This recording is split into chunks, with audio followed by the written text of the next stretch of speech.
Agora a pergunta é sobre educação. Educação pública, por essência, é um serviço oferecido e gerenciado pelo poder público, como o próprio nome diz, pelo governo, pelas prefeituras.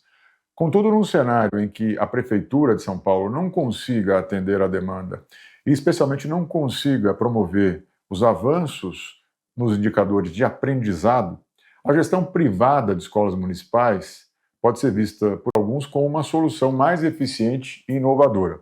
Na sua opinião, a iniciativa privada é mais capaz de gerir serviços públicos essenciais como a educação do que o próprio poder público? E o setor privado, na sua opinião, deveria ser um parceiro, deveria ser um modelo a ser seguido, ou poderia, inclusive, assumir a gestão de unidades, de estabelecimentos de ensino para resolver os problemas da educação em São Paulo? Bom, então, Pavanato, você tem 3 minutos aí para a tua resposta. Então, os movimentos de esquerda, eles sempre tentam produzir uma confusão. Se você é contra uma educação estatal, logo você também é contra uma educação pública. Então eles associam como se público fosse necessariamente estatal. Serviço público é um serviço que está disponível para todos. Não necessariamente o serviço precisa ser estatal. A gente pode ter modelos de gestão diferentes na medida em que a gente vai identificando que alguns modelos vão funcionar melhor ou não. Um exemplo na cidade de São Paulo é a questão, com todas as falhas que você possa apontar, teve um caso tal que teve desvio, etc. Acontece. Na política, infelizmente, no Brasil, a corrupção ainda é muito presente. Mas antes de você ter o modelo do Charter School, que é você contratar creches privadas para suprir a necessidade de creches, você tinha fila na creche. Hoje em dia, na cidade de São Paulo, você não tem mais esse problema. Ou seja, você simplesmente contratar escolas privadas, creches privadas, resolveu o problema. Então, da mesma forma na educação, eu acho que nem sempre você precisa ter só um modelo. Quem pensa que tem que ter só um modelo é dogmático, não é gestor público. O gestor público tem que olhar a situação, olhar como está o sistema hoje e procurar alternativas. E muitas vezes o modelo do voucher, que é você fornecer à família um voucher para que ela possa escolher subsidiar uma escola privada, pode ser uma alternativa, por que não? Vamos fazer uma concorrência? Vamos dar voucher para todo mundo, deixa as escolas totalmente estatais e deixa as pessoas escolherem o que elas fazem com o voucher e vão ver qual escola vai ser mais frequentada, se as privadas ou se as públicas, ou se as estatais. Eu garanto que as escolas não estatais provavelmente serão as mais frequentadas, porque você vai ter mais concorrência e provavelmente você vai ter um incremento ali na qualidade do ensino. Então, eu não entendo muitas vezes o medo que eles têm de abrir a concorrência. Eu não estou defendendo acabar com a escola estatal, continua tendo. Mas vamos abrir a concorrência para a iniciativa privada? Vamos permitir que os pais tenham mais autonomia? Você que tem seu filho e não gosta da escola estatal que você coloca o seu filho? Se você tivesse um voucher ali no valor que o Estado disponibiliza e gasta todo mês para custear a escola do seu filho e você pudesse escolher subsidiar uma escola particular, muitas vezes até tendo que complementar o resto, mas alguns pais podem tomar essa decisão, não seria melhor para você? Você não teria mais autonomia para tomar escolhas? É isso que eu defendo.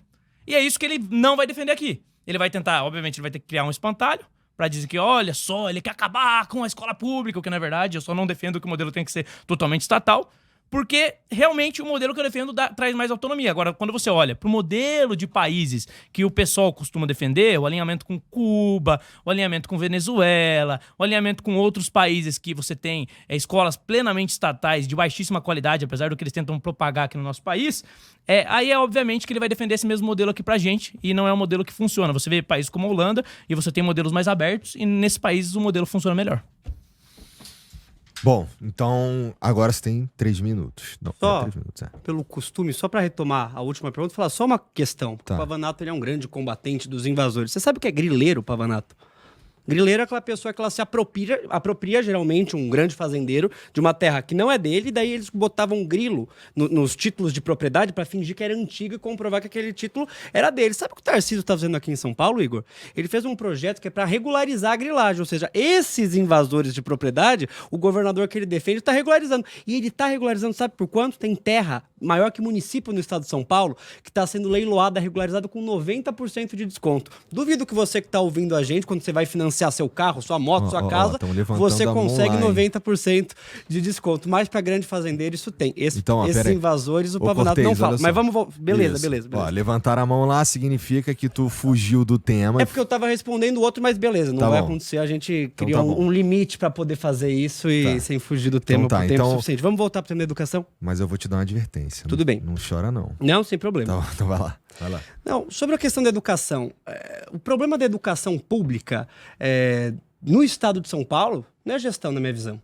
O governo Tarcísio, no ano passado, ele retirou 11 bilhões de reais da verba mínima obrigatória para educação estadual, com o apoio dos deputados bolsonaristas lá. A gente tinha um piso constitucional de educação aqui no estado de São Paulo, que era maior do que o piso federal obrigatório, e ele resolveu retirar 5% desse piso. Então são 11 bilhões de reais a menos que estão deixando de ir para a escola do seu filho para ele pagar, para comprar livro, para fazer a manutenção adequada da escola, para contratar mais professores. Esse é o problema. A crise da educação no Brasil, eu acho que não é a crise da gestão dos problemas do serviço público. Pelo contrário, eu sou um defensor do serviço público, porque eu acho que o serviço público existe, porque tem pessoas que não têm dinheiro para pagar, e elas também têm que ter acesso à educação, à saúde. Cuba, que ele mentiu aqui, tem um dos melhores indicadores de educação do mundo, de alfabetização do mundo. Claro, você pode pegar exemplos de coisas que dão certo e dão erradas no mundo inteiro. Agora, o problema da educação estadual e da educação municipal aqui em São Paulo é a falta de investimento adequado que você tem. O governador tirou 11 bilhões de reais da rede estadual de ensino.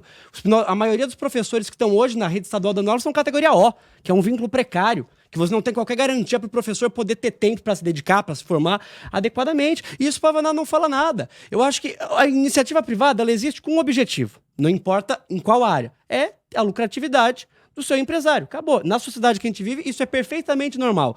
Agora, o Tarcísio entregou uma série de escolas estaduais aqui em São Paulo para gestão, para administração da iniciativa privada. Eu pergunto para você, se o objetivo da iniciativa privada, qualquer que seja, isso não é um problema quando a gente está falando de um serviço privado, é ganhar lucro, como que os administradores das escolas estaduais vão aumentar sua lucratividade administrando uma escola estadual?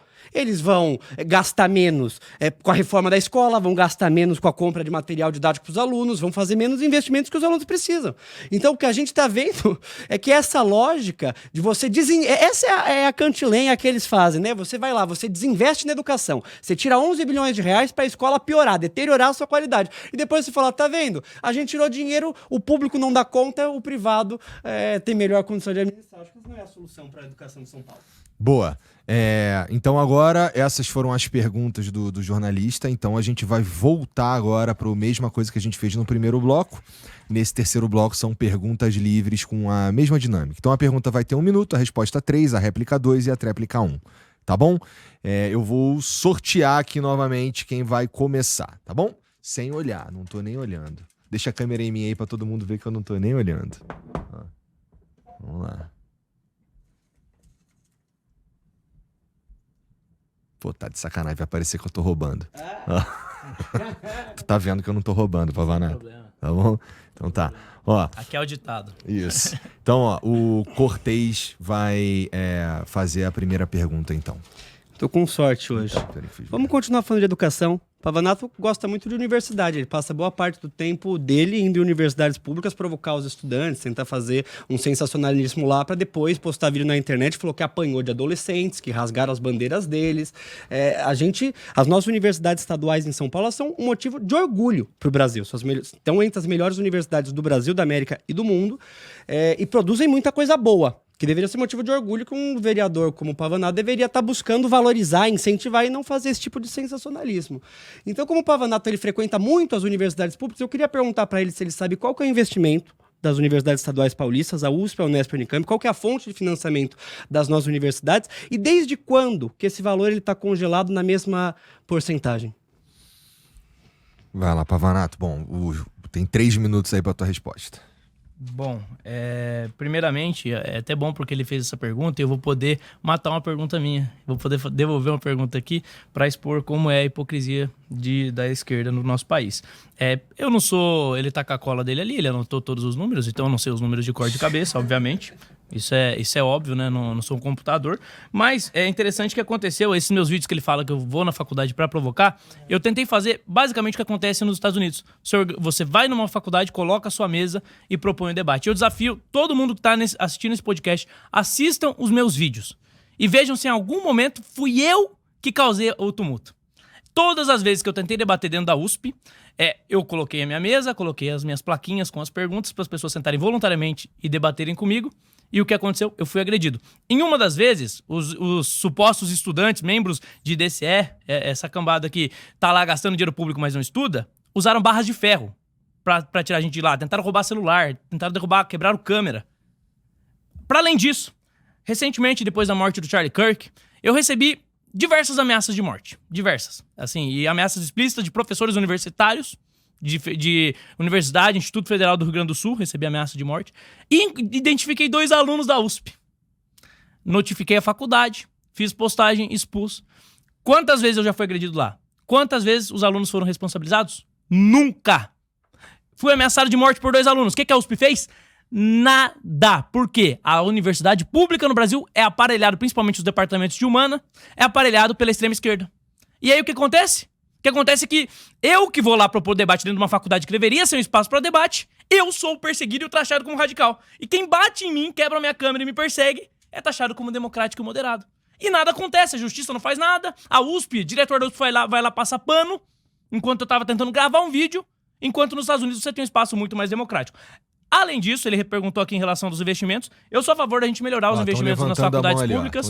Eu sou a favor da gente melhorar o investimento nas faculdades públicas. Então tu tem uma advertênciazinha, porque estão falando que você fugiu do tema aí. Ele perguntou sobre faculdade, eu respondi sobre faculdade. O que foi, Aragão?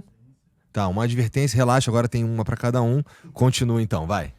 Pra além disso, eu vou devolver a pergunta aqui. Nós temos jovens que muitas vezes não têm necessidade de estar numa faculdade pública, federal e etc., mas que eles tiveram uma boa educação, estudaram em escolas particulares e eles conseguiram acessar essa faculdade. Eu queria saber se ele é a favor, o Guilherme aqui é a favor, da gente pegar, a gente investe 4 vezes mais no ensino superior em detrimento do ensino básico no nosso país, e o mais importante a gente sabe que é o básico, porque é o que traz as raízes de tudo. Eu queria saber se ele é a favor da gente cobrar de pessoas que têm condição de pagar em faculdades federais pra gente reinvestir isso no ensino básico. Pra ele provar que ele defende o pobre aqui. Porque eu defendo o pobre. Eu quero que o pobre tenha educação de qualidade desde o ensino básico. Quero que ele saia falando inglês da escola. Quero que ele chegue na faculdade com condição de competir com quem estudou em escola particular. Eu quero saber se ele vai defender aqui que o pobre tenha mais investimento no seu ensino. Porque hoje tem muita gente que teve boa educação, tem condição de pagar e não paga a faculdade federal. E muitas vezes tá lá e nem estuda. Vai lá, Cortez. Não sou a favor de você cobrar qualquer coisa em universidade pública, escola pública, UBS, em qualquer serviço público, você vai abrindo brecha para privatização. São serviços públicos que todo mundo tem o direito de estar lá e a gente paga eles através dos nossos impostos, que o Pavanato não sabe como que financiam as universidades. Então, ele vai para a USP, mas nunca se dignou a saber como que a USP é financiada. Você tá vendo? Começou um sensacionalismo para fazer o corte lá, ele nunca se preocupou, se perguntou como que aquela universidade se mantém, se tá certo, se é pouco, é muito. Vou falar pro Pavanato. A USP e a Unesp e Unicamp, elas são sustentadas com uma cota parte do ICMS, que é o imposto que você paga por qualquer coisa que você compra, qualquer mercadoria, qualquer serviço, vem lá na sua nota fiscal. Essa cota parte que vai para as universidades é de 9,57%. Sabe desde quando, Pavanato? Desde antes da gente nascer, desde 1995, faz 30 anos. Só que de 30 anos para cá, as universidades elas dobraram de tamanho aqui no estado de São Paulo e você não teve você não dobrou o investimento nelas. Eu acho que esse é o grande problema que a gente tem nas nossas universidades hoje. Mas fora o terrorismo que o Pavanato faz para ele ir lá e falar que apanhou e tal, sabe o que a universidade pública está fazendo? A FRJ, no Rio de Janeiro, ela está produzindo um medicamento para tratar lesão medular de quem está tetraplégico, recuperar o movimento. A Unesp, onde eu tenho muito orgulho de ter estudado, ela tem uma parceria com a Secretaria da Pessoa com Deficiência para desenvolver tecnologias e próteses para as pessoas que perderam um membro. A USP, que o Pavanato semana sim, semana não tá lá, enchendo o saco dos estudantes, ganhando 26 mil reais por mês para ficar arrumando briga com adolescente, a USP mandou os médicos do Hospital das Clínicas essa semana, sabe para onde? Para Brasília cuidar do Bolsonaro quando o Bolsonaro teve piriri, passou mal. Então eu acho que ele deveria ter mais respeito e mais gratidão e valorizar a universidade pública. Ele não sabe nem como que ela é financiada, sabe? Ele quer criar essa lógica de que a universidade pública é um gasto de dinheiro desnecessário, que isso... As nossas universidades são um patrimônio do estado de São Paulo, que desenvolvem pesquisa, desenvolvimento econômico, em muitas áreas, e que você tem um vereador que, ao invés de valorizar, quer ir lá caçar confusão com o estudante. É uma perda. Lamento pela população que paga o seu salário. Vai lá, Pavanato. Agora tu tem... Os caras estão... Assim, eu tenho aqui, a produção tá dizendo que tu tem uma punição por se manifestar durante a fala do Cortez. Então tu tem 40 segundos aí. Vai lá. Ok. É interessante ver que ele realmente não defende que o aluno que tem condição pague na universidade e defende que a gente invista mais no ensino, do ensino superior, sendo que a gente já investe 4 vezes mais no ensino superior em detrimento do ensino básico. Então você aí, que com certeza concorda comigo que o ensino básico é fundamental e deve ser a prioridade, você entende que ele defende. Sabe por que ele defende? Ele citou aqui pesquisa, etc. A pesquisa acontece não é no departamento de humanas, não, tá? Não é lá onde a galera me agride, não, tá? Acontece com um cientista sério. Não acontece em quem faz baderna. Acontece com quem realmente tem que estudar. E eu quero ver. Guilherme, aproveita esse espaço aqui pra provar que você é um democrata e repudia quem me ameaçou de morte na USP e quem me agrediu na USP. Repudia. Prova que você é democrata.